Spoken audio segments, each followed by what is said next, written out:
Hi friends, welcome to my channel Srikar rail fan. ఈరోజేమో నేను Kubera movie చూడడానికి మాలా ఫేషియాకి వచ్చానండి. అబ్బా, మాలా ఫేషియాలో ఫస్ట్ ఎంట్రీ అదిరిపోయిందండి. లోపలికి వెళ్ళగానే నా మైండ్ బ్లాక్ అయిపోయిందండి. ఫస్ట్ థర్డ్ ఫ్లోర్లో ఉన్న ఐనాక్స్ మెగాప్లెక్స్కి వెళ్ళిపోయినా. మన ఐనాక్స్ మెగాప్లెక్స్ ఏమో ఫిఫ్త్ ఫ్లోర్ ఉంటుంది అనమాట. మాలా ఫేషియాలో మొత్తం 5 ఫ్లోర్స్ ఉంటాయండి. Ground floor, under ground floor, first floor, second floor, third ఫ్లోర్లో ఏమో మన మాలాక్స్ ఫేషియాలో ఐనాక్స్ మెగాప్లెక్స్ అనమాట. నాది ఆర్డర్ నెంబర్ 2 అనమాట. దీనిలో మొత్తం 14 ఆడియన్స్ ఉంటాయి.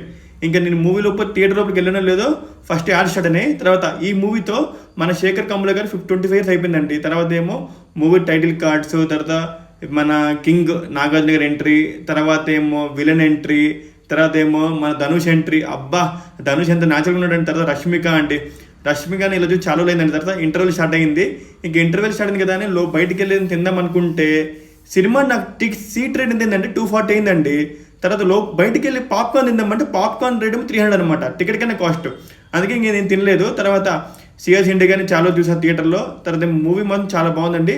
క్లైమాక్స్ అయితే కొన్ని చోట్ల నేను నిజంగా గెలిచేసానండి. క్లైమాక్స్ చాలా ఎమోషనల్గా ఉంది. కొంచెం నేను డిసప్పాయింట్ కూడా అయ్యాను అనమాట. తర్వాత ఏమో బయటికి రాగానే కేఎఫ్సీ కనిపించింది.